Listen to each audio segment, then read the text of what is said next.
Hello, everyone, and welcome to Petite to Queen's Claim Your Career Crown podcast. I'm your host, Lynn, and today I am joined by an absolutely wonderful guest, Nancy Calabrese. And today we're going to be talking about why no catapults you to an enthusiastic yes in time. So I want to tell you about Nancy because she is just phenomenal. She is passionate about properly executed pre-sales processes. Now, she is just singing to my choir. She's about engaging with prospects, uncovering their needs, and turning them into qualified leads. Her unique approach, positive attitude, and relentless attention to detail are derived from her recruiting experience. In 1991, Nancy founded Professionals Unlimited, Inc., specializing in insurance industry recruiting.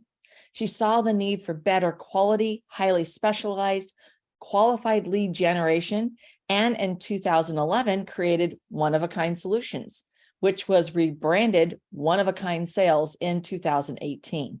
So long history here and a wealth of knowledge and experience. Nancy employs a unique approach to solving problems using consultative selling. And Nancy, I am absolutely thrilled and so grateful to have you on the show today. Welcome. Oh my goodness, this is going to be a lot of fun, Lynn, and thank you for inviting me.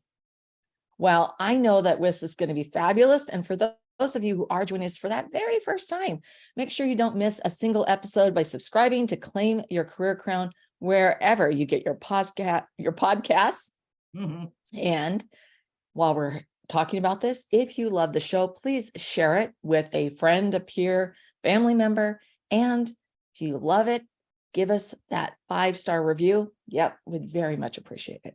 All right. So Nancy, I think that for our audience, it'd be really great. I went through some of your backstory, but when you're looking at the world of sales and helping and serving others and really creating that impact, what inspired you to get started? Where was that? I mean, we've sort of alluded to that tipping point, but could you share some more?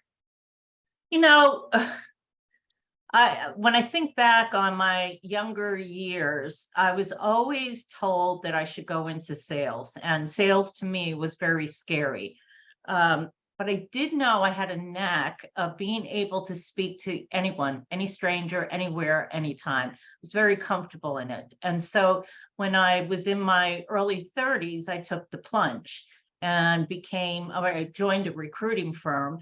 What I learned, my biggest fear was I was never going to get job orders to fill the positions. And interestingly enough, that became very easy for me. Because I think the owners of the businesses heard my genuine interest in trying to do the right thing. And at the end of the day, finding the right candidate was more challenging. So fast forward, sales is in my blood. I find sales not to be that frightening term that many people refer to it as. It's just merely having a conversation with a stranger. And if you study the art of communication, it makes it not only easy, but it's fun because everyone communicates differently. And that's what, here at One of a Kind Sales, we get trained to do. So that's kind of my backstory. Why I got into this business was back in, I want to say 2008, one of my clients asked us to launch an inside sales department for their producers. They hated picking up the phone. And we had 2.5 people do it. And in a year, we set 300 appointments. So I knew the skills that we had from recruiting were easily transferable into this business. And then bingo, when that contract was up, I started One of a Kind Solutions. Yeah. All right. Well, that's fantastic. What a phenomenal success. So, I mean, this really gets us into the root of the conversation today of why no catapults you to an enthusiastic yes in time. So let's sort of get started with that. Why is no really the pathway to yes? Well, sales is a no business. So you've got to go into selling anything, understanding that the no is not against you personally, but a no is there's no need. If you are in front of your right target audience, you're speaking with the decision makers that will ultimately decide, then you take a no just simply as a not now. You can't force someone to buy something if they're not ready. Do they have the budget? Do they have the time? Do they have the resources available? And they may not have it. So rather than take that as a personal affront, I look at it as, yes, that's going to be my yes down the road. And I don't know about you, Lynn, but even in my recruiting days, I had relationships with people for 10 years and then I placed them. So it's ongoing, having a follow-up system of professional, repeatable outreaches that will keep you top of mind, and you will get that yes at the right time. That's my take on it. No, I absolutely agree, because it's just no for not now. I mean, that's the key point, and it isn't about you. It's not personally. Now, it can be that you haven't demonstrated the value, that there's not a business need currently, or they're not in the right space to be able to do that. In some cases, you could be talking to the wrong person. So, right. Doing that strategy in the first place, you are talking to your ideal client avatar, to the decision maker. That's key. So you're having the conversation with the right person. Otherwise, you're just flinging stuff against the wall. Right. But the thing is through those conversations, that is a beginning of a relationship. And what you just talked about is nurturing the relationship so that you can guide them, and that you are first in front in line when you consistently deliver value around, what they need, what they want, what they need, what they're lacking, Right. why it matters to them, so they can achieve what. And at some point in time, something changes, and it's like, oh, I got to reach out. I'm going to call Nancy. I need this.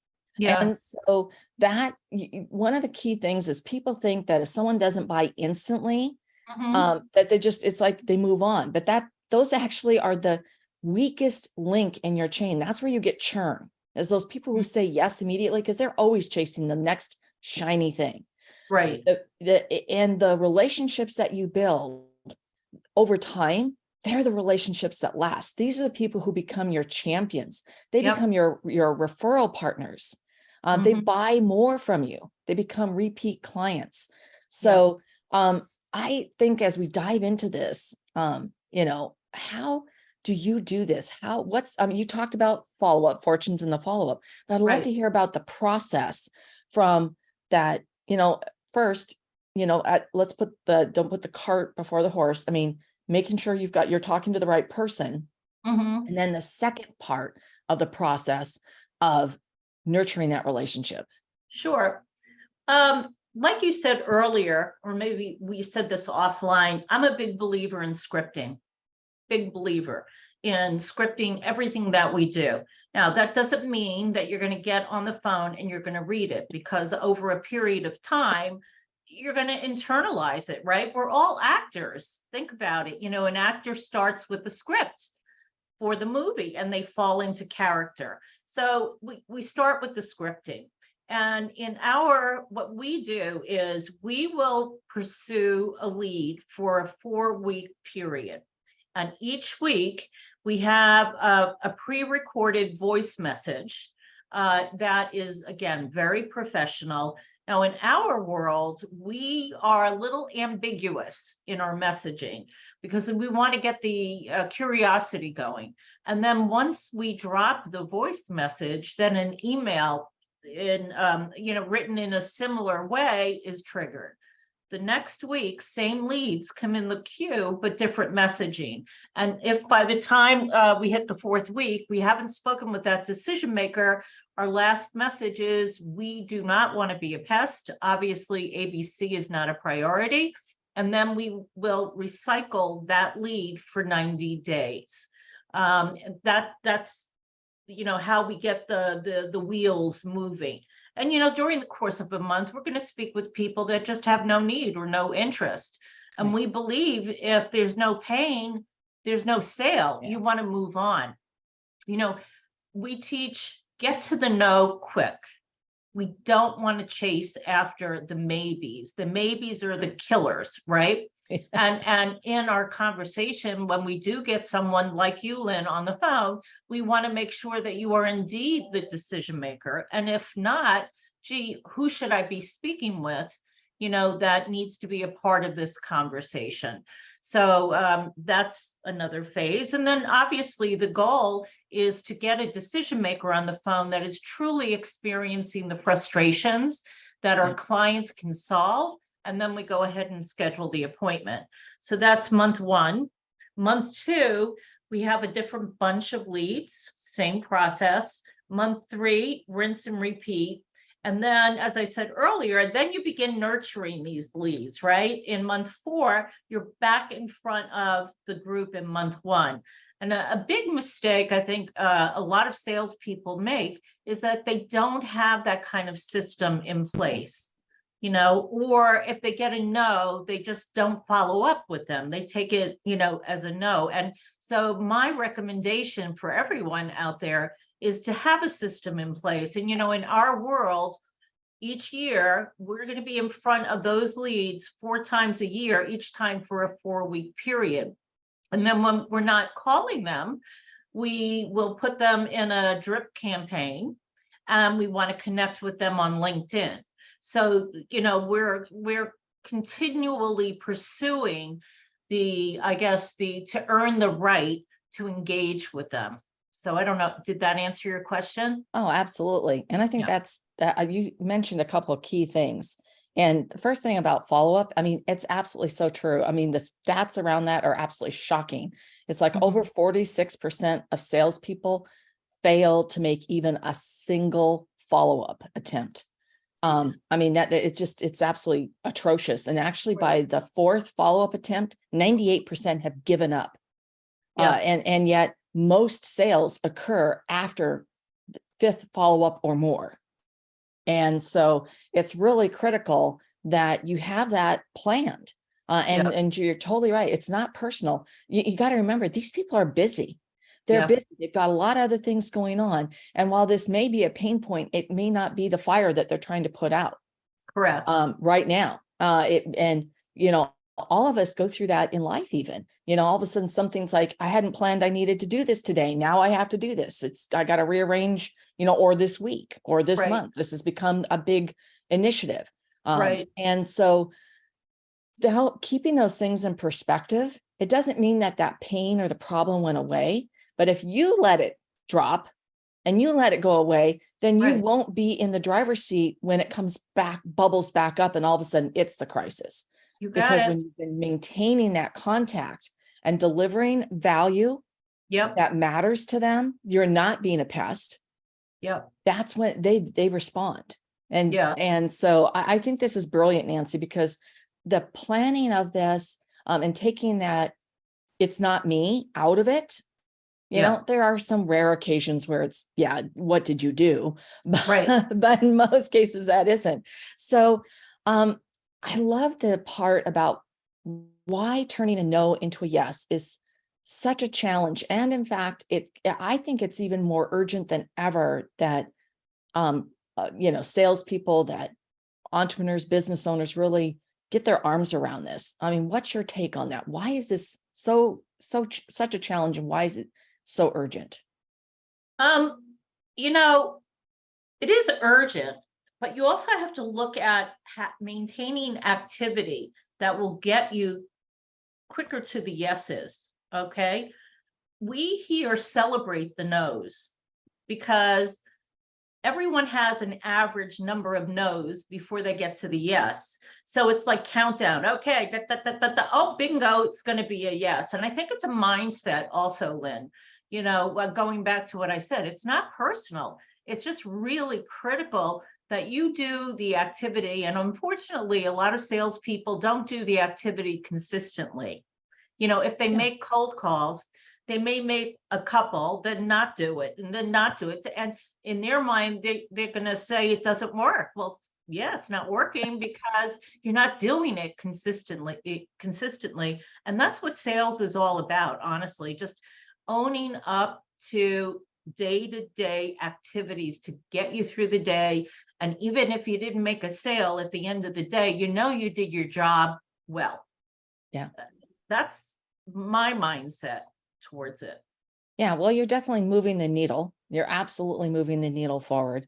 And Mhm. I think one of the reasons why it's even more urgent or such a challenge, like right now, is that, when we have some economic uncertainty and that can delay, that's a totally outside force that's impacting decision making and could be Right. delaying decision making on Mhm. the on your from your client. So let me get that out. I can't even say it.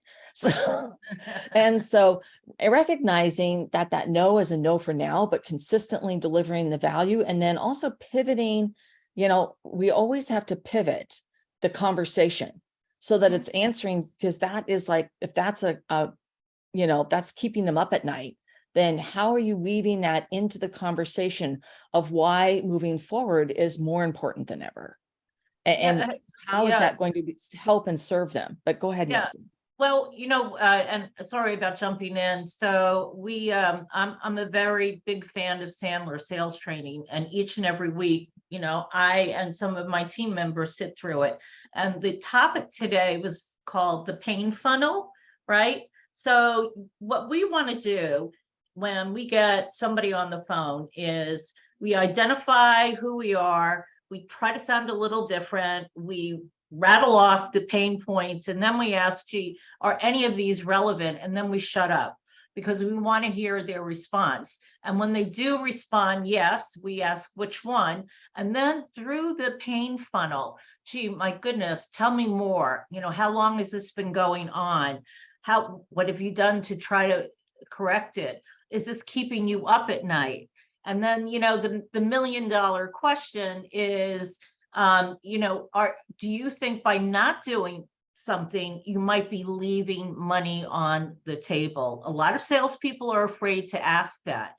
Yeah, But what we're doing in that process, we're qualifying the prospect at the same time.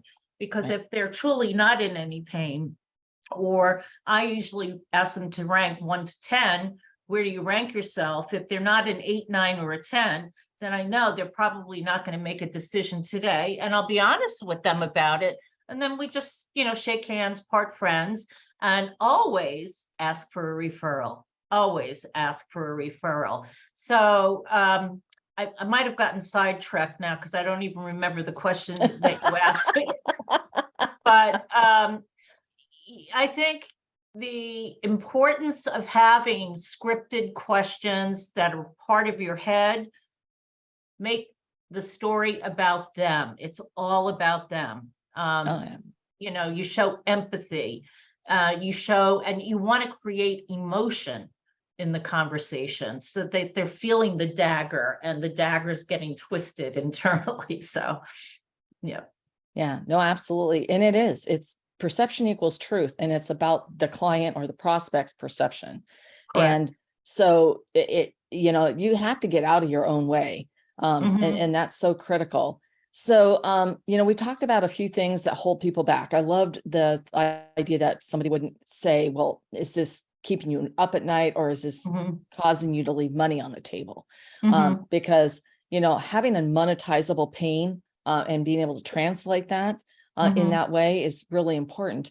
But what other things have come to that you are fully aware of that will hold people back, and why this going from a no and getting it to a yes is such a blind spot? A lot of times people are reluctant to pull the trigger in a cold call campaign because they've heard so many times it doesn't work, or they have worked with another organization and didn't get results. My fear for people, business owners, is they set unrealistic expectations. This part of a marketing channel, the cold calling outreach, is not a silver bullet. It should be used in combination with other channels. And I think what holds people back is simply they're more apt to try the marketing channel, the email channel, the LinkedIn channel, because they received cold calls in the past that were horrible. Yeah. And they probably were because they weren't well trained or they weren't well scripted. So that's a challenge that we do face in our industry. And that would be something that would hold them back initially. But by the persistent follow-up, they turn around. They turn the corner and they say, you know what, I'm going to give it a shot. They also, this is what also I think holds companies back. Well, how many appointments are you going to get for me?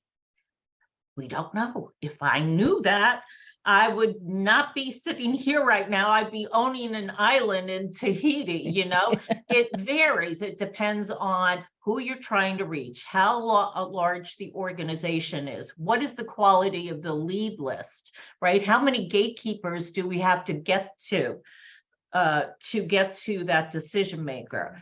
And unfortunately, because people are impatient, they want to see immediate results. What I liken us to is, just think about you're hiring us as producers, and day one out of the gate, you should be judging them based on the activity, not the closed deals in the beginning. And it usually takes 6 to 9 months for an experienced producer to really get their mojo going. So those are that's what I see as major holdups. They want to try everything else but have a human conversation. Yeah, no, absolutely. I think they're the flip side of that, when we're talking about business owners, entrepreneurs, salespeople in general, is that that know that they need the resilience to recognize it for what it is, that it's a no for now. Right. And that I loved what you said, that, it's a countdown. And that means that I'm getting closer to the yes. Yeah. But that mindset can be really hard. It wears down on you. Well, I've tried a couple of times and I got goose eggs. But it's also looking at how are you reaching out, and are you using different methods? Are you leading with value? Are you leading with something that's going to really attract their emotions or motivations? And, when you weave those things in, and you've actually strategically planned that outreach and then transitioning to follow-up, I think it really provides you with more confidence and assurance so that you can do the countdown, because you have such a highly trained team that they can go, oh gosh, I'm this much closer to my yes, Right. And so that is really a critical piece. So I'm going to ask you, what should listeners do next about turning a no into a yes? So, because everyone's been listening and they're going is there a magic bullet? Well, no, but what should they put in place? Well, I go back to, I think we have greatly benefited by ongoing training, sales training. I can't minimize how important training is to even senior sales reps. You learn so much when you're in a group setting and you hear other stories and other techniques. And you hear somebody that uses this, and then you say to yourself, oh my God, I've forgotten about that. I'm going to put that back. I have a little sticky board on the side of my monitor to remind me to say things. So I think sales training and ongoing training and coaching, like what you do, is so critical to somebody's sustainability in sales and happiness in sales. At the end of the day, it should be fun. It should be fun. It's kind of like that game, a puzzle. You're putting together pieces to the puzzle. So if you want to, really sharpen your skills, get involved in some kind of ongoing training and coaching, sharpen them up, learn each week, and, even take one little thing that you learn each week and test it out. Test it out to see how it works. And I promise, if you really invest in yourself that way, the no's will be a blip. You won't even, be, you might like second guess yourself that what could I have done differently to get them to that yes, but the timing isn't right, so you move on. You don't hang on. Yeah. That's my advice.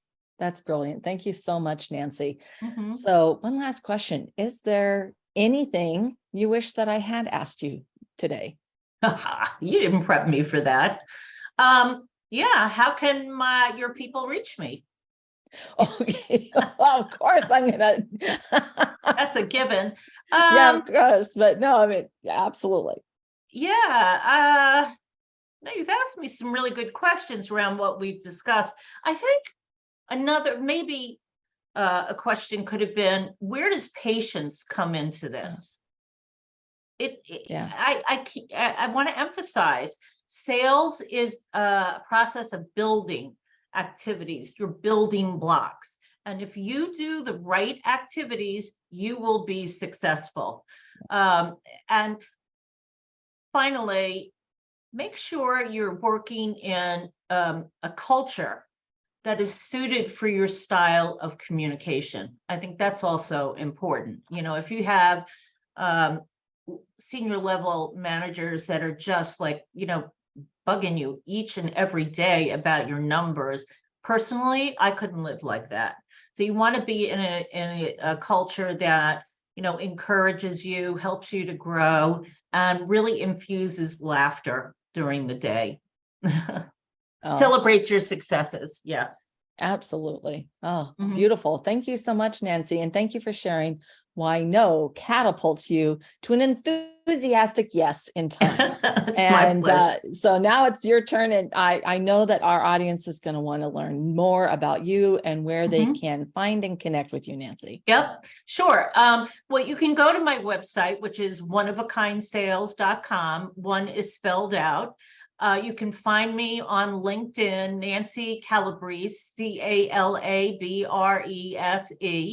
And you could also call me at 908-879-1322. And I'd love to hear from you after all I had to say about picking up the phone and making that call. Right. Absolutely. Sales, pick up the phone. Yeah. So all of Nancy's links will be down below. She's one click away. And thank you, Nancy. This has been such an informative discussion. And thank you for everyone who tuned in. If you have any ideas that you'd like to share, we love hearing from you. So you can leave us a comment down below.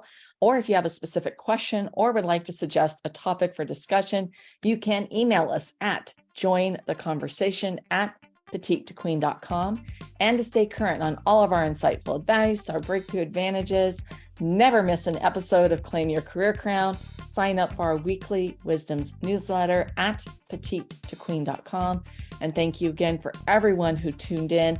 And Nancy, thank you for so much great advice. There were so many golden nuggets in this episode. I think people are going to have to listen to it 2 or 3 times. All right, go listen to it, folks. It was fun.